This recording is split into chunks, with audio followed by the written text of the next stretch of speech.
This episode is sponsored by BetterHelp. The holidays are over, the decorations are down, and suddenly everything feels a little empty. It's normal to feel the winter blues after the holiday excitement. January, February, and March are by far my least favorite months of the year. It's cold and dark, and I have to get some extra vitamin D on board. I also need to keep my regular scheduled appointments with my therapist. So if you're feeling that post-holiday funk, I definitely suggest you checking out BetterHelp because maybe it's time to talk. You might also be one of those people like me who makes New Year's resolutions and you get super motivated. So maybe you need someone behind you to hold you accountable and come up with a plan to meet your goals. BetterHelp is super convenient, totally online. You have a therapist right at your fingertips whenever you need them. So head over to betterhelp.com/wifeofcrime1 to get 10% off your first month. That's betterhelp.com/wifeofcrime1 for 10% off your first month. Bored at home? Head over to Chumba Casino and join some serious social casino fun. With hundreds of games at your fingertips, no purchase necessary. You can play anytime, anywhere. There's a special welcome bonus waiting for you when you sign up. Play for fun, play for free, and you could even redeem some great prizes. Visit ChumbaCasino.com and get ready to reel in the fun. Sponsored by Chumba Casino. No purchase necessary. VGW Group. Void where prohibited by law. 18 plus terms and conditions apply.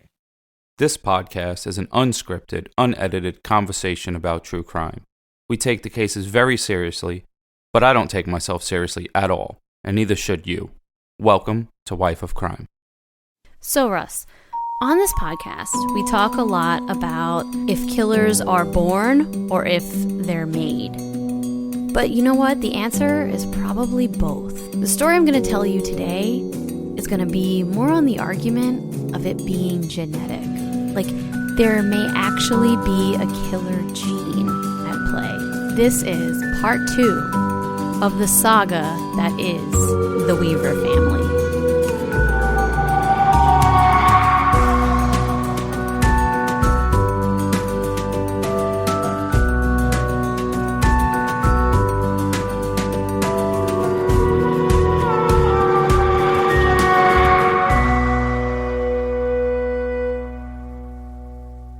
Hello, everyone. Welcome back to Wife of Crime.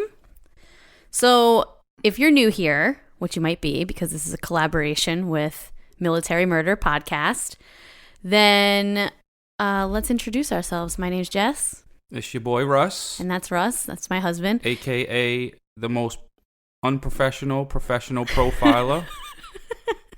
And every week I tell Russ true crime stories and he reacts to them. And we're more of a conversational format. We're not like Margot, where Margot is just one person telling a story. With us, you're going to hear our unedited, semi-scripted conversation. Because I'm scripted, but Russ is not. I'm not scripted. I just go where I go. Wherever the wind takes you. Or it depends on the episode. Sometimes where the bourbon takes me. True. Yeah, a lot of times I'm sober. A lot of times. Sometimes you're not. I think people can tell when you start near the end of the episode as your drinks start kicking in. Yeah, and then Jess I feel sometimes she tries to end the episode fast because she's like, he's getting ridiculous. Sometimes. So, if you've been a longtime listener, then you know that Russ and I are polar opposites and that I have a very hard time being unscripted and he has a very hard time being scripted. Yeah, no one tell me what to do. So last week people wrote us lots of awesome messages because I needed to take a week off just for my emotional well-being because I'm dealing with this pandemic on the front lines and I just on my days off didn't want to research murder and terrible things. So I needed to take a week off. And I just want to thank you guys so much for all the awesome messages you sent me of encouragement and telling me that you'll still be here when I decide to come back. And some people suggested, well, why doesn't Russ tell the story and Jess reacts? And we've thought about doing that before, but I think Russ doesn't want to do all the research. Yeah, I never like doing homework. So it kind of reminds me of homework. Yeah. I thought about it, And I feel like even if I did a story, Jess would be so controlling, and she would like try to tell me what to do anyway. Probably. Because anyone that's married, like for you dudes out there, that your wife's making you listen to this true crime podcast, you know that women are very controlling, and she would try to tell me what to do. That's probably a little Stand true. up for I'm not yourself. even going to deny it. That's probably true. Stand up for yourself, husbands. Don't let them rule you. Do your podcast. Well, like I said, he also has a hard time being scripted. If you've ever seen our live videos, then We you did know. one, what was it, last Wednesday or Tuesday or Wednesday? Yeah, we went hiking. We went hiking instead of recording. Because if you don't know, we record the episode and put it out immediately. We don't have them in the stash. Like, we're recording this today and we're putting it out today. So tomorrow. See, she told me what to do. So, but sometimes, like today, midnight is today to me. So sometimes we put them out around midnight. Yeah. We're just winging it at the kitchen table. Yeah, so... But I bought 2 cases. I'm getting through this quarantine well, if anyone's wondering. You know, because everyone's talking about Jess. I got a case of red wine. I bought a case of white wine. And I bought 2 gallons of Jim Beam. Normally, I would get the more expensive bourbon. But since I was stuck in the house and I had to buy so much all at once, I'm doing all right, folks. Well, the reason we bought so much alcohol is because we thought that they were going to shut down liquor stores, but then they ended up deeming them essential. So, yay, we have all this stuff here. I know, I spent like $200, but go to Liquor Warehouse, it's pretty good prices. So, moral of the story is thank you so much for all your kind words. Russ may tell a story in the future. We'll see. We'll probably do more live videos, but as you could tell, if you did watch our live video, after about 5 minutes, I get incredibly awkward because I get a lot of anxiety because I don't know how to act. And Russ just pretty much lives his entire life like a long live video, and he just is off the cuff all the time. I wish I could be like that, but I have a really hard time and I get super awkward. Yeah, whenever we're on a live video, she's always like, all right, that's enough now. And the madder she gets, to me, the funnier the video is. Okay, anyway, enough of that. So, if you missed our social media posts, then you don't know that this is actually a collab episode. We collaborated with our good friend Margot at Military Murder this week to tell you the story of a very disturbing family called the Weavers. So on Monday, Margot told you the story of Ward Weaver Jr. If you didn't listen, stop now and go and listen to her latest episode. She's an awesome storyteller, and you'll really enjoy her podcast in general. I listen to it every week, but you'll get a lot of details about the story that we're going to tell you today. We're going to kind of refer back to her episode throughout the story. So if you haven't listened to it, stop and go listen to it. But if you're too lazy like me, what I would do... No, you listened to it today. So No, I did. I went for a run and I listened to it today. Stay fit, stay alive, always on deck. But what I would do is if I already clicked on this podcast, I would probably finish it and then go back and see the history, and it would be like Back to the Future. Okay, we'll do it either way, in either order. I suggest doing part 1 first, and then ours is part 2. Don't let her tell you what to do. Military Murder is one of the 3 podcasts I listen to. The other 2 are Joe Rogan, because he's like my dad now. And I listen to Drink Champs, because I like drinking and I like hip-hop. That's true, yeah. Military Murder is great. You guys will really like it. Okay, so Russ, today I'm telling you the continuation of the podcast you listened to earlier. Margot told you the story of Ward Weaver Jr., who was a super disturbed piece of shit. He was a terrible person. It's funny how you say piece of shit now. Before I would say things like this when we first started the podcast, and you'd be like, don't say that. Well, he's definitely a terrible person. That's Jess's voice. And in her episode, you hear about Ward Weaver Jr. and his whole story, and then you also hear about his father and how terrible his father was. So I'm telling you this story starting with Ward Weaver Jr.'s son and the crimes he committed. Because, you know, we always talk about, is crime and psychopathy and bad behavior genetic? Is it nature or nurture? And the story that you're going to hear today is going to show you that there is a huge nature part to this, and that the term bad genes might actually be a thing. I have a different term for it because I always feel like one piece of shit don't fall far from another. Because when you take a shit in the toilet, one shit comes, and then the next shit comes right after it. You're just weird. All right. That's weird. All right, but shits always stay together. Okay. You're so weird sometimes. All right. So the apple doesn't fall far from the tree. Shit bloops next to each other. Okay. Whoops. All right. So in 2002, in Oregon City, Oregon, 12-year-old Ashley Pond vanishes while walking to her school bus stop in the early morning of January 9th. She was seen leaving the apartment complex where she lived, but never actually seen getting on the bus a few blocks away from her apartment. Ashley's family at first thought maybe she did actually run away. See, Ashley's mom was a single mother who wasn't very involved. Her and her little sister, Mariah, were pretty much left to fend for themselves. Like all the time. Like she pretty much helped raise her little sister. It's kind of like everyone I grew up with when I was a kid. We all just raised each other. We went outside and we raised each other and we taught each other stuff. Yeah, similar situation in the apartment complex that she lived in. But Ashley, over the last few months, she became really upset and was acting really different.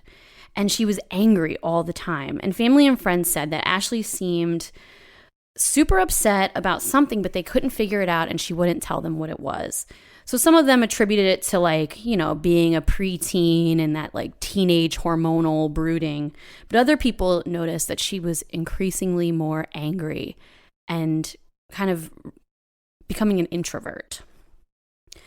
So anyway, after a couple of days of hearing nothing from her, the family and friends said, and police all said, no, she definitely didn't run away. She's 12 years old. She would have come back by now. She would have called. A 12-year-old just doesn't vanish out of thin air and not come back after a few days. They don't have any money. They can't go anywhere. Yeah. What is she going to do? And what state was this in? Oregon. Yeah, so they probably don't even have buses. She ain't walking Yes, they everywhere. do. She was going to a bus stop when she vanished. You missed that part. Oh. So they, police and her family became acutely aware that something more disturbing was actually at play here. So the police issued a missing persons statement. The FBI got involved. Flyers were put up. Searches were conducted. But it's as if she literally vanished out of thin air. There was no crime scene, zero physical evidence, no books or book bags or any evidence whatsoever. Yeah, but if you're a little girl and a dude takes you, I feel like there's not that much evidence. Someone pulls you in the car, unless you drop something and leave it behind, you're just gone. Exactly. And that's what happened with Ashley. And this made this a very difficult crime to investigate because of, for that reason. Then on March 8th, exactly 60 days from the day Ashley disappeared, a woman runs into the police station crying hysterically and says, "My 13-year-old daughter Miranda is missing." At that point, the whole police station stopped and everyone looked up at Ashley Pond's missing persons flyer. They knew that these two girls were friends and they lived in the same apartment complex. I wonder if we got them at the same time. And I just said March 8th, 60 days later. I'm sorry, I don't remember dates. Okay. So in that moment, fear struck everybody and panic erupted in this community. Because two girls, one 12, one 13, went missing within 60 days of one another, and they knew each other. The two young girls, Ashley and Miranda, were very close friends, and in fact, like I said, lived in the same apartment complex. So they started a task force, the local police, and they set up a command center in the fire station. Police concluded very early on that whoever took Ashley definitely took Miranda. It had to be the same person. With no evidence? Yeah, but you have to think about it. Two young girls, same age group, same friend group, same school, same apartment complex, go missing within 2 months of each other. That's not a coincidence. It depends. It's I guess at this person. point, I wonder how big the apartment complex is, because now at this point you have to investigate everyone in the apartment complex, because maybe it's someone that knows them both. Yeah, so that's what they did. Police and FBI searched and identified all sex offenders within an hour of the apartment complex. There were 900 of them. I wonder how frequent sex offenders repeat crimes. Do they do it, get in trouble, and stop? No, I mean, it depends on the situation. I guess it's very circumstantial, depending on the person's crime, and what they did. This is a 12 and a 13-year-old girl, so they're going to go to great lengths to figure out if, what happened to them. Of course. So they also identified any delivery people that made any deliveries at all into this apartment complex months around these two girls vanishing. They also, like you said, investigated everybody in the apartment complex, including the two girls' mothers and all the men that the mothers have been involved with in any way, any like cousins or anything like that. Well, that's normally number one. It's always the family, it seems, since we've been doing this podcast, that if a kid disappears, it's the mom, the dad, last one we did, I think, was like that, right? Yeah, well, we did 2 in a row about terrible moms. So stick around for more good news, folks. Yeah, this is a really good news podcast. Yeah. So now police discovered that both girls knew a 35-year-old single dad named Ward Weaver III. The two girls were friends with Ward's daughter, Mallory. All 3 of them were on the dance team together at school. Ward, Mallory, and Ward's son, Francis, lived in a ranch-style house at the top of the hill on the same street as the apartment complex. It was discovered that the 2 girls had many sleepovers at Ward's house with with his daughter, Mallory. He was kind of like a father figure for them. They were in his house all the time. They had like little parties all the time over there. He took them places. They didn't have dads, these 2 girls, and they kind of saw him as a dad because they were sleeping at this dude's house that's just like a friend? Their friend Mallory's dad. They're friends with his daughter. All right, I don't know why I'm getting lost so much today. I don't know either. Their friend Mallory's dad. So it'll be 3 of them in the house. Yeah. Yeah. So Ward Weaver, right, was the dad of Mallory. These 2 girls were friends with his daughter. They would come over and have sleepovers with her. And he was kind of like a father figure for the 2 girls because they didn't have dads. Are kids still allowed to sleep over other people's house now? Or because all these things happened, no one really sleeps over no one's house? No, I think people sleep over people's house all the time. Well, I don't have kids, but I wouldn't let them sleep over anyone's house. Yes, you would. Don't I wouldn't even. have kids. They're gross. They're sticky. They no, yell. you would let your kids sleep over their friends' houses. No, I if wouldn't. you knew the parents. No. Oh, come on. I'm not even going there. You're so annoying. But I wouldn't. I mean, maybe like like your mom, your dad, stuff like that. But no. Okay. You're crazy. Stay home, stay alive. My kids are quarantined until they're 18. You're crazy. Okay. So let's move on. So it was discovered that these 2 girls had this man in common because they were friends with his daughter and would sleep over her house all the time. So the girls would confide in Ward all the time because they looked at him like a father figure. They would tell him all the things going on in their lives, all the issues they were having with their moms. Oh, wait, he did it. Because if you listen back to the last one, Ward was the name of the other killer. Yes. Oh, shit. Are you really slow today or something? No, I was looking at my phone a little bit, but I just remember, because, I don't remember stuff a lot. But Ward is related to the Ward from Margot's episode. military murder episode. Yes. It's all coming together now. Okay. You know what? But there might be people out there like me that, like, right now someone's listening to the podcast and then their kids won't shut the hell up because they've been stuck in the house for 3 weeks. And then, like, I ask the question and they're like, good thing, 'cause my kids wasn't shutting up. Now I got to hear that part again.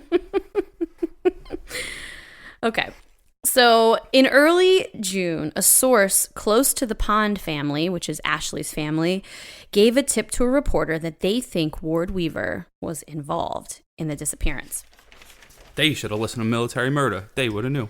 This reporter went to the Weaver's house to investigate. Weaver invited them in and had them sit in the living room, and they talked for a few minutes. Ward was becoming increasingly more uneasy, though, as a few minutes went by and they were speaking.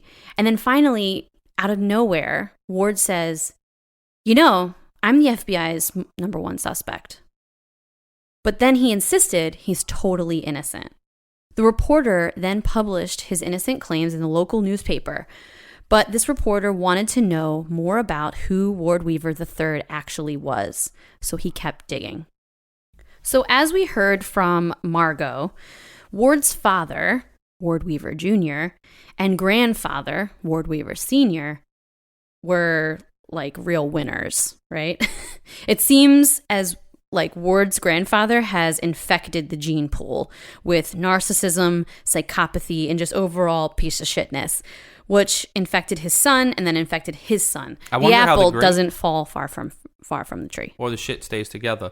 I'm wondering how the great-grandfather was, and I wonder how far back this bad gene shittiness was going on. Yeah, I don't know.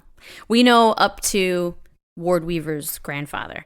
So when Ward Weaver III, the subject of our story, when he was living in California a few years before this, he was arrested for assaulting a girl whose family he and his wife were living with at the time. He apparently just freaked out one day and beat this 16-year-old girl in the head with a giant rock. What a bitch. And he did 3 years in jail. How crazy. He just like flipped out. I hope in jail they took care of him for beating on a little girl. I don't know. As a teen, Ward Weaver III was also accused of rape by one of his female family members, but charges were later dropped, so he never went to jail for it. He was actually a military person. He went into the Navy when he was 18, and he worked as a cook on the USS Coral Sea. The ship docked in the Philippines, but he was eventually dishonorably discharged because he would drink all the time and constantly miss work and, miss the time of coming home and miss curfew. So he was dishonorably discharged, and he moved back to Portland, Oregon with a girl that he met in the Philippines and got pregnant. When this girl was 7 months pregnant... Was she a military girl? I wonder if she was No, she was a Filipino girl. Oh, okay. That he met over there. When she was 7 months pregnant, he beat the crap out of her. Pregnant. She went to the police, but then dropped charges. Okay? These people keep dropping charges against him. Then years later, after they separated, Ward had another girlfriend that he beat the crap out of with an iron skillet. Holy moly. My nanny used to hit her boyfriend with a skillet in the head, too. Well... He would act up, and they was always drunk, too. Yeah, and Nanny would hit him in the head. But it's still, Nanny's my grandma. It's still bad. It's still bad, but I feel like, it's worse in my opinion when a man beats, especially because she was probably beating him because he cheated on her or something like that. And his name was Bernie, and they would talk about like, why do you stay with her? He goes, that's why I love her. She's notorious. By the way, just so everyone knows, Russ's nanny was a true gangster. She was awesome. Yeah. Rest in peace, nanny. So now, Ward Weaver, he wasn't really raised by his father, Ward Weaver Sr., because his father, like we heard in Margot's episode, was in jail for years, and he ended up being on death row. He was in jail for years of his life. But like I said, this is a story that proves that genes really do play a part, because the apple clearly didn't fall far from the tree. He is beating all these women. He's raping people. He's just a terrible person. Yeah, he's a chump too, and he's insecure because he's picking on people that he has power over, like women. Yeah. He's not like going after no dudes or anyone that could fight back, so he's an insecure chump. Yeah, exactly. So now the FBI continues to investigate, and they discover a possible motive for this crime. A few months before Ashley's disappearance, she accused Ward of sexually abusing her. Ashley had confided in a few friends. The information got back to Ward, and their relationship became very hostile. Ward wouldn't allow Ashley to come in their house anymore or hang out with his daughter, Mallory. She wanted to go there after that? That's crazy. Well, she didn't. He wouldn't let her be friends with his daughter. I'm not victim blaming anyone. I know everyone says Russ is a victim blamer. But, I always feel like, I always thought when someone got hurt somewhere, they wouldn't want to go back Well, there. She probably still wanted to be friends with Mallory. And you have to think that she's a 12-year-old girl. This is very confusing. An older man is molesting her. It's a very confusing thing. Children don't know how to process that kind of trauma. It's not something that a child can emotionally handle or process. Yeah, it's confusing. So now their relationship became very strained, and because these rumors were going around, Ward started like ostracizing Ashley, not allowing Mallory to see her or be friends with her anymore, and just it was a really bad situation. So now, after police knew all of this information, apparently with no physical evidence, they still couldn't get a search warrant, which I find a little weird. Like, I don't know, because anyone could say anything. So I feel like you need a little evidence. Well, there is no evidence in this crime. So that's tough, because now if they do that, now you open a can of worms. If anyone just says anything, now anyone can get a warrant for anything. Yeah, no, I understand that. That's true. There has to be some line drawn, even though this is a true case. But that you could manipulate a situation. A cop could say, "Hey, little girl, can you just do me a favor? This guy did something to you," and now we get to search everybody's anyone's house. Okay. So basically, anyone's house would be rummageable. Yeah, that makes sense. I know that's not a word. Don't correct me on that. That makes sense. Or do. Though. It's funny. So, by July 2002, after the reporter I spoke about earlier kept investigating and reporting on him, the media caught up, and they could not get enough of Ward Weaver Jr. Ward loved the attention, and if you look up online all these videos of him, he is like Academy Award winning, schmoozing the crap out of the media, and it's really disgusting. I want to punch him in the face right now. He sounds so punchable. He's very punchable. When you watch the videos of him, he's really punchable. So he was very much a chatty Cathy, and we remember from Margot's story, so was his father. I thought it was always called the chatty Catty. No, chatty Cathy. Oh, who's Cathy? It's just an expression, like Debbie Downer, chatty Cathy. Okay. And he was very much a chatty Cathy, just like his father. His father liked to talk a lot, and so did this one.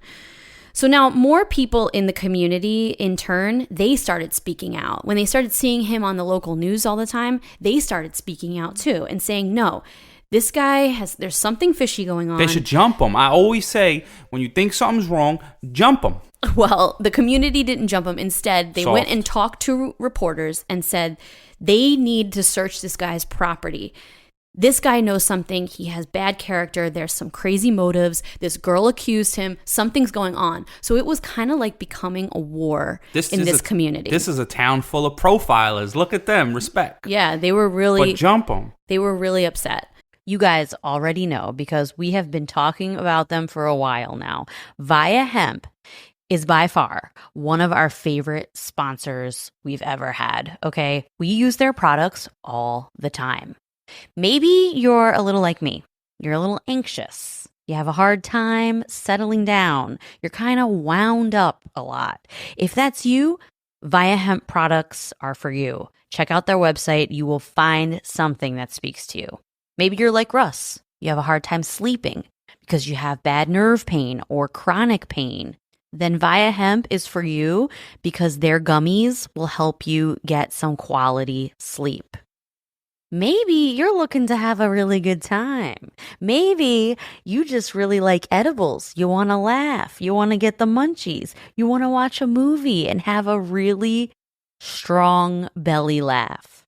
Then Via Hemp products are for you, okay? They're literally for everybody. So head over to viahemp.com, promo code wifeofcrime1 to get 15% off your first order. That's VIIAHEMP.com, wifeofcrime1 for 15% off your first order. Last year, Save More Money was the most popular New Year's resolution in America. Clearly, a lot of us feel like our money is slipping through our fingers. Well, I don't know about you, but I'm not the best saver, and I don't know much about investing until I started saving and investing with Acorns. Turns out you don't have to be an expert at all because Acorns will recommend a diversified portfolio that fits you and your money goals. And I always thought that when people say, ooh, I invest in stocks, that they had a ton of money or something. Well, you don't need to be rich. Acorns lets you invest with the spare money you've got right now. You can literally start with $5. And you know you guys are spending that at Starbucks on these fancy lattes. So skip the coffee and invest with Acorns. You don't even need a ton of time. Like you can just sign up and start investing within 5 minutes. Head over to acorns.com/wifeofcrime or download the Acorns app to start saving and investing for your future today. That's acorns.com/wifeofcrime. So public interest in this case became increasingly heightened, and people started protesting outside of his house. And they started making signs. And the signs, they would put them all over his property, and it says, dig this up, dig it up. Wow. Because they were convinced that these girls' bodies were on his property, and they wanted the cops to dig up his property. That's fucking dope. But imagine if you didn't do it and you have all these people in front of your house. That'd be crazy too. Yeah, but they were all outside, constantly harassing him. Good shit. At one point, Ward decides he's going to bring a reporter from the local news station into his home and do a tour of the house and talk about, his house and show everybody there's nothing here. During this interview, I'll put a link. No, he doesn't give himself up. I'll put a link of the interview on wifeofcrime.com so that you can watch it. But during the interview, they walk into the kitchen, and there is a giant freezer in the middle of the kitchen, and Ward is leaning against it. And then they walk outside, and they walk over a concrete slab. And she said, oh, why is this concrete slab here? And he said, oh, well, I bought a hot tub. This is where I'm going to install the hot tub. But cops really didn't like this. They almost felt like him leaning against the freezer, and they just had this feeling that he was This is where toying I kept the with body them. while I was keeping it cold before I buried it. Now right here is the concrete where I put the girl under, and you guys aren't smart enough to see what I'm doing. Yeah, it's like he was thinks toying. He's like a super genius serial killer shithead. So after all the community saw this on TV, a lot of people in the community got the same feeling that the police did. And the attention on him and his house and the signs, dig it up, they were more people were outside, and they were really pissed.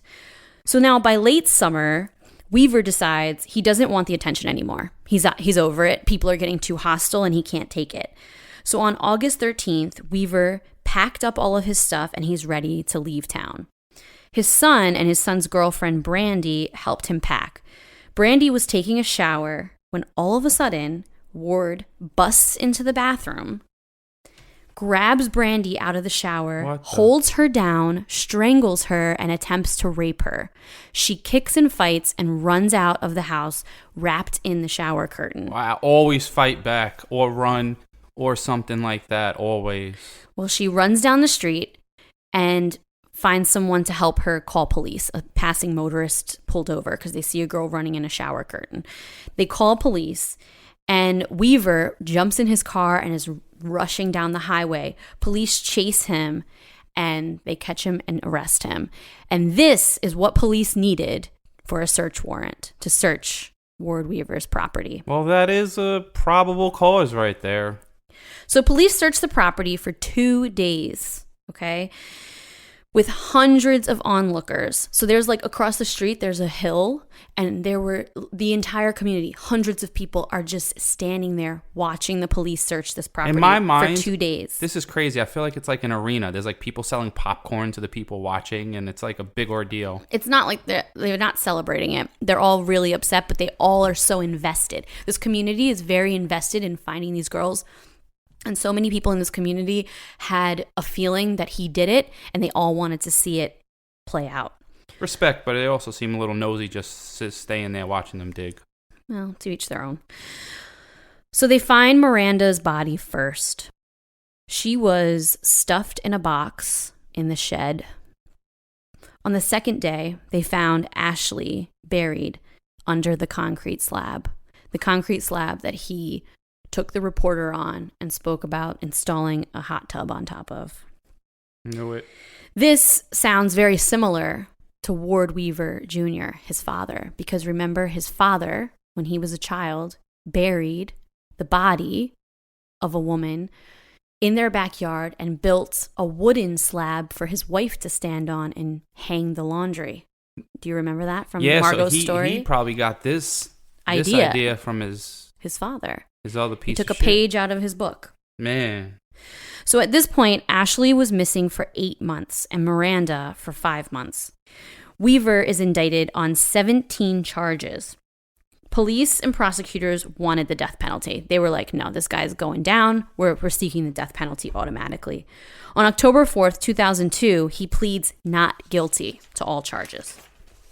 Not guilty. Well, he knows he's guilty. He's probably just trying to play it out for a while. So now it becomes a total roller coaster for the next few years. He continues to talk to media and make these crazy outlandish claims and stories about who done it and why. He claims that he was fighting a drug gang in the area who was selling drugs to kids, and that their retaliation to him was them kidnapping, murdering these girls, and then burying them on the property. Weaver's lawyers beg him. They're like, can you please stop talking to media? This is getting to be too much. You're really hurting our case. But even though the lawyers begged him to stop, he doesn't listen. He keeps talking to the media. He's an idiot. He wants the attention. He's an attention whore idiot. So now the trial gets pushed back because the lawyers petition the court saying that they need more time. And then eventually, after he continues to talk to the media, his lawyers keep telling him not to. The lawyers quit. Respect. They're like, I can't even work with this guy. We can't defend you. You know what? You're a piece of shit anyway. You shouldn't they're have defended defense him. attorneys. That's an arguable thing. I don't care. No, it's not. You shouldn't have defended him anyway because now you're part of the problem.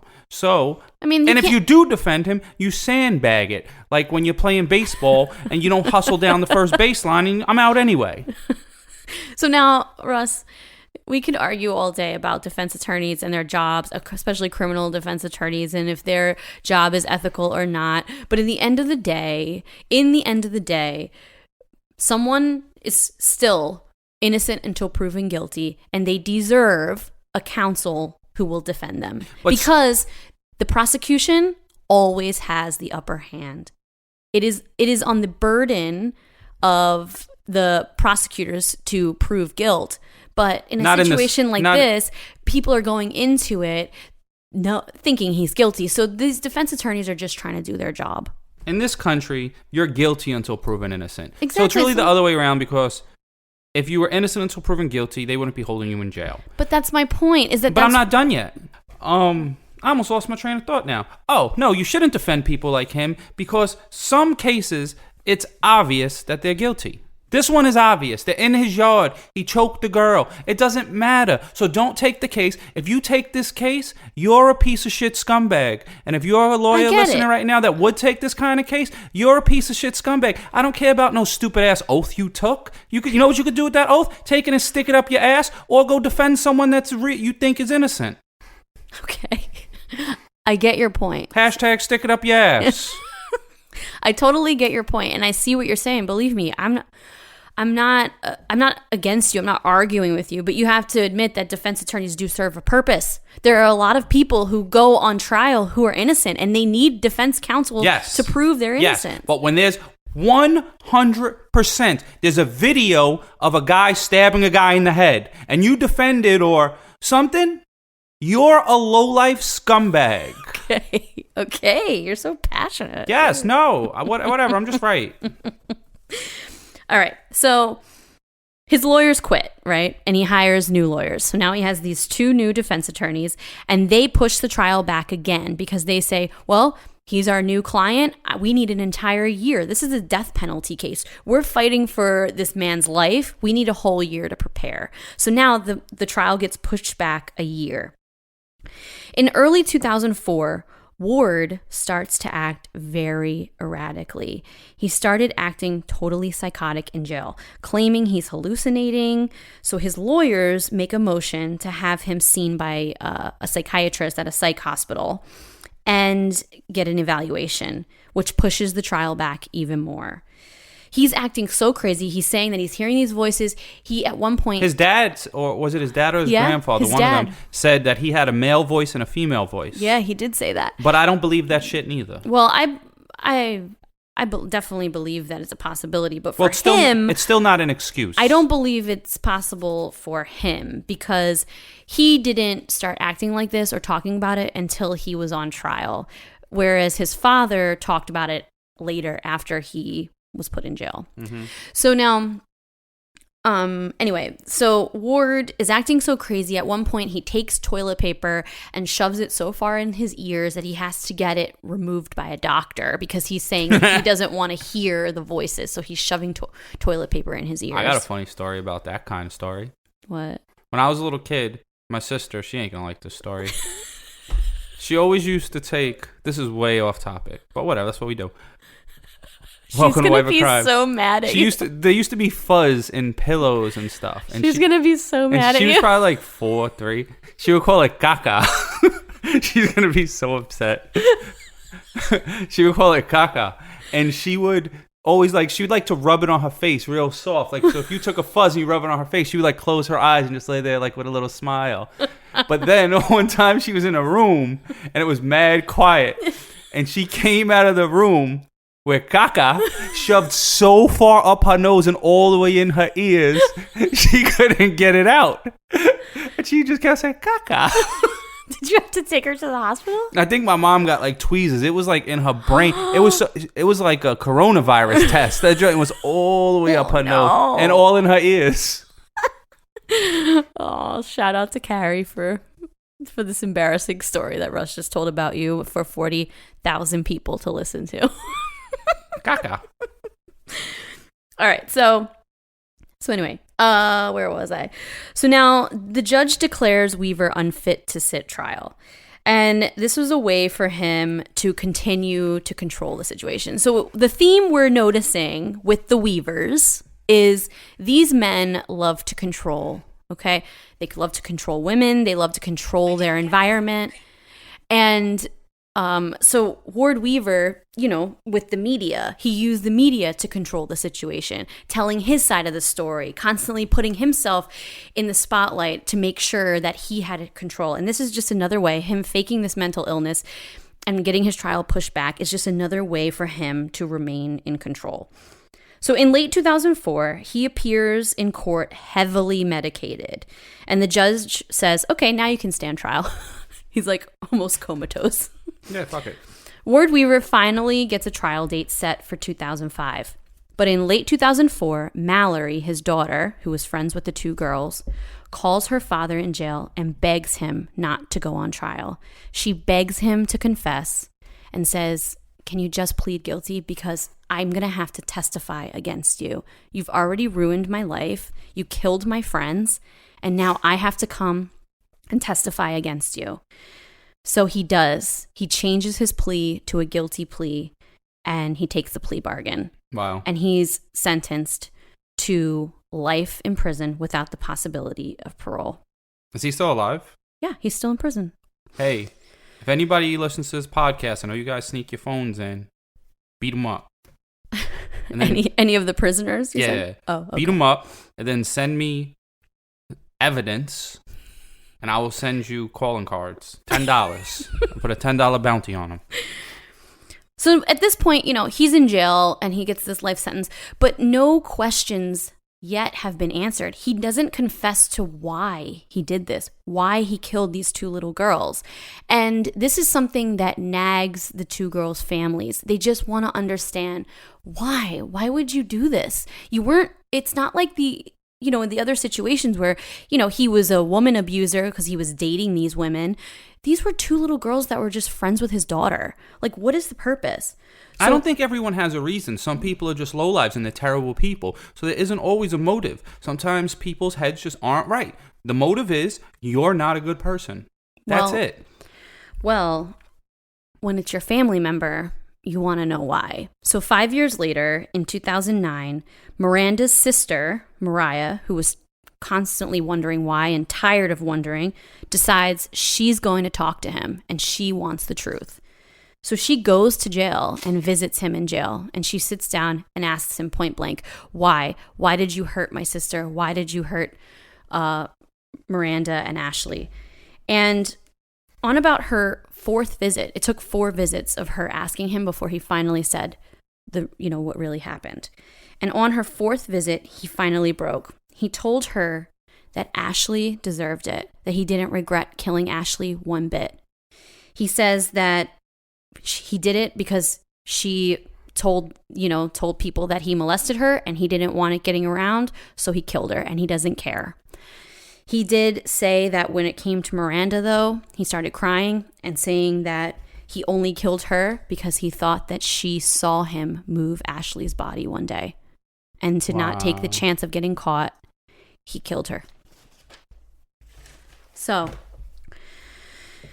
he burned all their belongings, and that's the reasoning he gave for this crime. So today, where the house stood is now an empty lot because the city, the community asked the city to knock down the house so that it doesn't exist anymore because no one wants to look at it and be reminded of anything that happened there. I understand that. It's just overgrown grass. It's also a reminder, just leaving it overgrown grass, of what has happened as well. It's kind of weird, but you also don't want his house there either. Yeah. There's no right answer. Yeah, so that's the murders of these two girls, and Ward Weaver sits in jail to this day, and he'll be there until the day he dies. And his father, sat on death row, and it's funny because his son Francis, who lived in the house, he turned out to be a piece of shit murderer as well. What? So now, I mentioned Ward's son Francis, who lived in the house at the time of Ashley and Miranda's murders. They got to castrate that bloodline, boy. Cut Francis's balls off right now. Well, Francis is in jail now, too, because he got the bad gene. In 1999, this is before this crime, Francis shoots a rifle into a truckload of teenagers and injured his own best friend. He was charged with aggravated assault and sentenced to a few months in juvie because he was a minor at the time. But this was the first indication that something is not right in Francis's head and that he definitely got this bad blood. Then in October of 2002, after the girls disappeared, Francis was accused of calling his aunt and threatened to kill his aunt and his two cousins. And they took this threat seriously enough to call police. People. Exactly. And then, finally, in February of 2014, Francis Weaver was arrested and sentenced to life for murder of a man in Oregon. It was kind of like a drug-related crime. I don't know if he was dealing drugs and it was someone buying drugs from him or if he was buying drugs from someone. But regardless, he shot and killed a man. And now he sits in jail for the rest of his life for the murder of this person. Did he have kids or he went to jail before he had kids? No, he didn't have kids. Well, I encourage all the inmates that's locked up with him, try to impregnate him, even though he can't get pregnant and he probably won't want that action. Treat them bad. So, is there a killer gene? From this story, it seems like there is, because this is crazy. A whole entire family of men who you would think that someone would break the cycle. You would think that one of them would have smartened up, but it's almost like this is who they were. It's almost like they just couldn't help but be terrible. So I think there's two things you can get from a parent that's a killer. One is the gene. Mm-hmm. Number two is if you didn't get the gene, you get a book deal and you write a book. So there's one or the other. Or you just become a normal person and live a regular life. And I've seen some books. The kids capitalize. It's true. Like BTK's daughter. She wrote a book, but I've heard the book was amazing because she had no idea her father was killing all these people. Yeah, well, all you got to do is put your name on it, get a good writer, give them some stuff. So you either get a book deal or you keep killing. That seems to be the case. And of course, there's exceptions to everything. So I just feel like, violence is, I don't know, it's just crazy how Ward Weaver Jr., the one that Margot spoke about, didn't even really raise his son. I mean, he was involved in his son's life for the early part of his life, but later on, he was in jail. So, I don't know. It's just crazy that you don't even have to be around someone for that long to pick up their characteristics. I don't know. I mean, there's all kind of things because, I'm not like my father. My father couldn't read. He was an idiot. Guess what I could do? Read. Yeah, but you didn't know your father. No, no, I only met him once. Exactly. So, but there might be some things that you have, some characteristics that you have that your father had that you won't know because you've never met him and he's not alive. But you might have similar personalities in certain ways and similar things that you guys did and tendencies, and nothing can explain it except genes, you know? All right. It's nuts. So anyway, that's the story of the Weavers and some pretty bad blood going on in there.